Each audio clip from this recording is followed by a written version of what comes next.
fazer uma pergunta porque você tocou no ponto da Alemanha. E depois a gente vai colocar o Brasil no meio de todo esse burburinho que acontece no mundo. Mas você falou o seguinte, né? Pô, a China tá tomando um espaço grande do alto que era da Alemanha. Até então a gente sempre olhava, né? Falava, o carro mais bacana aqui no Brasil era a Mercedes, a Audi. Aí você tinha europeus ali, né? BMW, Land Rover, pô, Jaguar.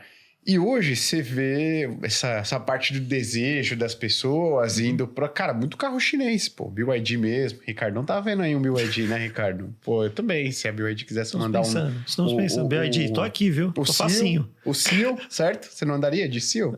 Andaria. Então a China tá tomando esse espaço lá da Alemanha. E a Alemanha, ela tá envolvida em outro barulho agora, que é esse da proteção militar ali da Europa, né? E esse gasto pesado, projetando um gasto pesado voltado para a defesa ali na Europa, né? Voltar ela a ser relevante, o autossuficiente na parte de defesa. O que está acontecendo na Europa? Porque o que a gente percebe ao longo das últimas décadas? Que, cara, quando a gente veio observando, a Europa era sempre como referência de uma economia pujante ou uma economia que cresce bem, empresas de excelentes empresas, grandes empresas, empresas de alta tecnologia, e esse papel vai ficando cada vez mais de lado e vai virando ali mais. A gente fala de Europa hoje basicamente porque turismo.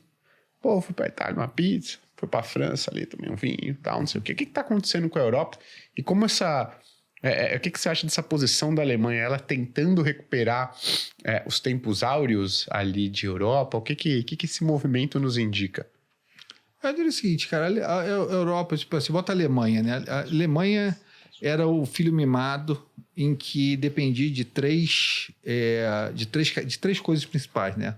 Ela dependia do mercado, de exportar para o mercado asiático, né? Todo aquele conta corrente imenso que a Alemanha mantinha, em que a China, por exemplo, é um mercado que ela exportava extensivamente Audi, BMWs, Porsches, todas essas coisas. Ela dependia do gás russo barato, né, para que a indústria dela de base fosse mantida via o gás russo barato, e ela dependia do escudo de proteção dos Estados Unidos, fazendo que ela pudesse gastar pouco em defesa. Tá? Então, quando você pega essas três características, uma Alemanha onde você tinha o gás russo barato, tinha o mercado para exportar, você fabricava com gás russo barato, exportava para a Ásia, que não tinha as capacidades de engenharia que você tinha. E, ao mesmo tempo, não precisava gastar com defesa, né? Podia fazer o teu welfare state ali, os seus gastos sociais, porque os Estados Unidos te garantia, era garantidor da tua segurança, né? E você foi incentivado a isso. Não é que isso aconteceu por acaso, né? A Europa, ela foi um filho mimado por muito tempo, né? Os Estados Unidos, eu acho que você teve um período de reconstrução ali do Plano Marshall, pós-Segunda Guerra Mundial, mas chegou ali na década de 70, a Europa estava em um par, ela já tinha recuperado sua indústria, ela já tinha recuperado a sua capacidade produtiva, mas eu acho que a gente manteve essa situação da Europa, a gente, eu digo os Estados Unidos, acho que manteve essa situação da Europa como um filho, né, em que te taxava mais, um filho em que você dava segurança, né? Por mais tempo do que devido, e como consequência, com qualquer filho mimado que você não joga para fora de casa ou não faz ele tomar conta das suas próprias responsabilidades, você sabe que quando você abre a porta do quarto um dia, ele está com 40 anos deitado na cama, né? Não saiu de casa, não fez nada e não criou a vida que deveria criar. E acho que a Alemanha, a gente escreveu um paper, acho que ano passado, chamado Metamorfose, e mostrava muito o que vocês estão falando, mostrava como a Europa perdia gradualmente sua capacidade industrial. E, curiosamente, grande parte da capacidade de empregabilidade do continente ia para o setor de serviços e muitas delas ia para o setor de turismo, né? O que, logicamente, é uma queda de qualidade, né? Uma coisa é você, estou ali na fábrica da Siemens fazendo materiais de alta qualidade, de engenharia, né? Outro dia eu estou dirigindo um Uber para um turista em Valência. Não é o mesmo tipo de emprego, logicamente não é a mesma qualidade. Não é o mesmo tipo de empregabilidade, né? O principal problema da Europa hoje em dia é limitar o número de pessoas que podem visitar certas cidades turisticamente por dia, porque elas estão completamente, em alguns lugares da Grécia, estão completamente entupidos de gente, de turistas. Esse processo está acontecendo na Europa, continua acontecendo, tá? Mas eu acho que como você, na verdade, chegou para o teu filho de 40 anos e sai de casa, né? Acabou o gás, acabou a defesa, e acabou o mercado exportador, esse filho de 40 anos eu acho que acordou, né? E acordou agora com essa nova eleição da Europa, né? Com Friedrich Merz, com o novo parlamento aí da CDU, né, com a coligação deles, em que eles disseram, olha, eu vou botar quase 1 trilhão aqui de euros ao longo do tempo para mudar esse cenário. Né? Eu vou deixar de ser o filho mimado, eu vou cuidar da minha própria defesa, né? Eu vou cuidar da minha infraestrutura, que até a infraestrutura é parte de defesa também, né? Você não consegue nem movimentar um exército com competência se não tiver porto, ferrovia, estrada, essas coisas todas. Mas eu vou fazer um processo em que, via um grande esforço fiscal, que esse esforço fiscal é maior do que o esforço fiscal da reunificação da Alemanha, tá? Depois da queda do Muro de Berlim, é maior como proporção do PIB do que esse esforço fiscal, eu vou mudar a cara da Alemanha. Eu vou deixar de ser esse cara que decai todo ano e eu vou tentar realmente lutar de volta com isso. Quando a Alemanha faz isso, imediatamente tem um vizinho natural da Alemanha que detesta perder para a Alemanha, que são os franceses. Os franceses têm pavor, né? Sempre tiveram esse pavor da Alemanha, né? Razões claras, históricas, em que a Alemanha tivesse a upper hand, né? Tivesse a força maior dentro da Europa. Logicamente, esse processo acontecendo na Alemanha, a França vai ser chamada também para isso. Né? A OTAN europeia vai ser chamada para isso. Hoje a Polônia já começou esse processo. A Polônia tem sido uma economia fantástica, né? Em termos de crescimento e investimento em gasto militar. A Polônia já está indo para 4, 5% do PIB. Né? A Europa está ali sub 2%. Né? E vai ter que ir para 3%, vai ter que ir para 4%, vai ter que aumentar esse gasto militar, né? Vai ter que tirar essa dependência norte-americana. Então, acho que tem coisas... Novamente, eu acho que é mais ou menos ali como o FIES brasileiro. Tá? Eu acho que vai ter áreas dentro da Europa em que vão ser muito interessantes de investimento, porque eles não vão poder mais deixar elas decaírem. Tá? A infraestrutura, daqui a algum tempo, eles vão ter que partir também para algum processo de investimento em tecnologia. Defesa são 10 anos de repensar. Você não refaz um exército que não leve uma década. Tá? A não ser que esteja no meio de uma guerra, seja absolutamente prioridade. Né? Já viram os franceses. Você vê como é que é. Quem estuda história de guerra, né, vê quão dramático né? Um país cai em 2 semanas se não tiver um exército decente. São 2 semanas para um país cair dentro de um processo de guerra se você não tiver estruturado em termos de defesa. Nessa concepção, eu acho que tem coisa interessante na Europa. Tá? Eu acho que as cores da Europa vão mudar. Inclusive, a nossa carta, a gente fez um Kiné Insights, que está saindo até hoje, né? Vai estar lá no blog da Kiné, chamado Gladiador. Né? Eu acho, a gente sempre pega temas de filmes, né, para colocar, e Gladiador é o tema excelente. Por que é o tema excelente? Né? Porque você pensar a história ali de Roma, né, cara, era Marco Aurélio, né, que era o imperador de Roma, imperador sábio, imperador estoico, né? O grande imperador, e ele morre e deixa um filho que era um desastre, que era o Cômodos, né? Um cara desastroso, que o Joaquim Fênix faz o papel dele no filme. Quem não viu o Gladiador 1, eu recomendo fortemente. Filme maravilhoso, tá? Ganhador do Oscar de melhor filme no ano 2000, se eu não me engano. E ele destrói as instituições romanas. Né? Destrói, até que você tem que o Russell Crowe, né, que é o Maximus, chega e diz assim, tenta trazer de novo a virtude das instituições romanas, né? Mas a Europa é mais ou menos isso, foi uma fase de decadência, né? Você teve uma decadência da preeminência europeia, né? Você perdeu essa preeminência depois da Segunda Guerra Mundial e eu vou dizer que você nunca mais recuperou, né? Você passou 20 anos para se refazer, e depois disso você foi tratado pelos Estados Unidos como um filho mimado o tempo todo, ao ponto que o chinês faz inteligência artificial, o americano faz inteligência artificial e o europeu discute qual é o formato da tampinha de garrafa para ser o mais... Vocês devem ter visto isso nessa questão da tampinha de garrafa, para ser o mais environmentally friendly possível, né? Mas olha só, essa obsessão do europeu com o welfare state deles e com a questão ambiental, ela só pôde existir porque estava financiada pelos Estados Unidos. Tá? Porque a defesa era financiada pelos Estados Unidos, porque o gás era russo. A partir do momento que se tira esses financiamentos, a Europa vai ter que crescer. Ela vai ter que amadurecer, ela vai ter que definir prioridades. Tá? E vai ser uma Europa diferente. Né? Pô, você entrou num ponto de definição de prioridades. Então vamos pegar a Europa, o filho mimado. Posso subentender que parte desse estado de bem-estar social que a gente observa no continente europeu, nas grandes economias, ele foi indiretamente financiado por Estados Unidos. Olha, se eu estou cuidando da tua defesa, esse gasto que eu teria que ter no meu poderio bélico, eu transformo em bem-estar social. Exatamente. Agora, essa conta ficou para o quarentão. O quarentão vai ter que se virar com ela. E a gente fala de economias que já têm níveis de endividamento severos.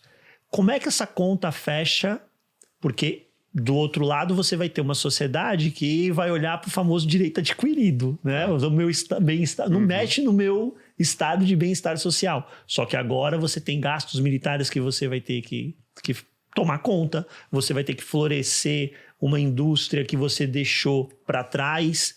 Como é que você vai encontrar esse equilíbrio de contas? Não fecha. Vai ter que ser, tipo assim, é a grande revisão da sociedade ocidental. A gente escreveu isso numa carta chamada Fahrenheit 451, como é que ao longo das últimas décadas você perdeu as bases fiscais, não foi só no Brasil, você perdeu as bases fiscais no mundo inteiro. Tá? Todo mundo foi aos poucos perdendo as bases fiscais, até pelo fato de que você teve, depois do World Trade Center, né, ali, depois da crise de 2000, do estouro da bolha da Nasdaq, e principalmente depois da grande crise financeira de 2008, você teve, as taxas de juros foram desde da metade dos anos 80, as taxas de juros foram gradualmente declinantes, tá? E realmente aceleraram esse declínio ao ponto de chegaram a nominais negativas, passando ali pelo World Trade Center e chegando depois da grande financial crisis, onde grande parte das economias do mundo desenvolvido teve taxas nominais negativas e quase a totalidade teve taxas reais negativas. Os Estados Unidos chegou a lidar com taxas reais de 2% negativo. Isso não é o estado normal das coisas quando você pensa que juros é simplesmente uma transferência entre você de consumo ao longo do tempo e que tem que ser, na verdade, premiada essa transferência de consumo ao longo do tempo.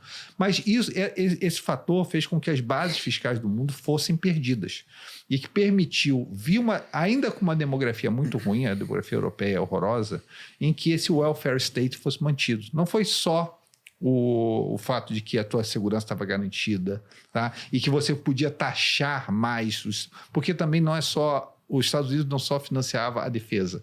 O produto americano é muito mais taxado quando ele vai para a Europa do que o produto europeu vai para os Estados Unidos. Então era um duplo financiamento. Isso que o Trump detesta mais, tá? Esse duplo financiamento. E ele vai atacar esse duplo financiamento. Ele vai dizer assim, ó, cara, eu quero que você tire o seu VAT aqui. Se você colocar esse teu VAT, que é o IVA europeu, né? Eu vou, ao mesmo tempo, te taxar do outro lado aqui na mesma proporção, porque é justo. E aí você vai dizer assim, puta, aí o cara não tá maluco, aí o cara tá sendo justo. Então, o mundo não é só a Europa, os Estados Unidos, o Brasil, a Europa, eles vão ter que sentar em algum momento, e aqui no Brasil vai ser mais crítico esse processo, porque o Brasil ainda precisa de financiamento externo na conta corrente, e é um país que é visto com muita desconfiança do ponto de vista basta ver o quanto de taxa de juros reais a gente tem que pagar para as pessoas ficarem aqui dentro em reais. Tá? Esses 7%, 7,5%, 7% que a gente paga de taxa de juro real não é por obra do Divino Espírito Santo. É o preço de risco que tem que ser pago para que você fique aqui dentro em reais e para que você não vá lá para fora. É basicamente isso. Mesmo assim, pagando essas taxas, ano passado, saíram aí mais do que 50 bilhões do país e a moeda desvalorizou 24%. Então, não é que elas estão ali de bobeira, essas taxas de juros. Elas são necessárias. Mas a gente vai passar por uma revisão fiscal, eu acho que não trivial no mundo inteiro, tá? Na próxima década. Né? As taxas de juros são mais elevadas hoje do que eram no passado. As contas fiscais na França, por exemplo, estão deteriorando. A situação fiscal da França é bem ruim. Não é muito dispara do Brasil, não, em termos de como é que a dívida faz a bola de neve dela, não é muito diferente, não. Tá? Vai crescer aí 3% ao ano. Em algum momento alguém vai ter que sentar e vai ter que olhar e dizer assim, olha, assim não dá. Entendeu? Brasil, assim não dá. Estados Unidos, a dívida americana está crescendo a par com a dívida brasileira. Tá? Em algum momento alguém vai ter que dizer assim não dá. Tá? Então vai ter que ser uma revisão. E essa revisão, onde é que estão os gastos? Tá? Por que o DOGE, né, que é o processo ali do Elon Musk, não consegue fazer uma diferença nos grandes números americanos? Porque mesmo Trump, que teoricamente não, por Constituição não pode se reeleger, tá? Tem que ser quase um golpe de Estado ali para você mudar a Constituição para esse cara se reeleger, mas não pode se reeleger. Mesmo ele que não é dono do Partido Republicano, não tem afinidade de longo prazo com o Partido Republicano, já foi até democrata, já financiou governo democrata. Mesmo esse cara, ele não consegue mexer em Medicare, Medicaid e Social Security. Ele não consegue mexer na parcela do orçamento que é uma transferência direta para uma pessoa física. Isso ele falou, eu não vou mexer em Medicare, não vou mexer em Medicaid, não vou mexer em Social Security. O problema é que o problema todo do mundo hoje, inclusive do Brasil, passando pela Europa, pelos Estados Unidos, é que a dívida pública só pode ser resolvida se você começar a mexer no dinheiro que é transferido para um indivíduo dentro da população. É a maneira que você tem de equacionar isso. Tá? E mexer nisso é extremamente difícil. Olha aqui no Brasil, por exemplo. Você vai mexer no BPC, nossa senhora, cara, parece 500 pessoas para dizer não faz isso, pelo amor de Deus. Você vai mexer em qualquer garantia de uma pessoa física, que é nada de uma pessoa que vota, né?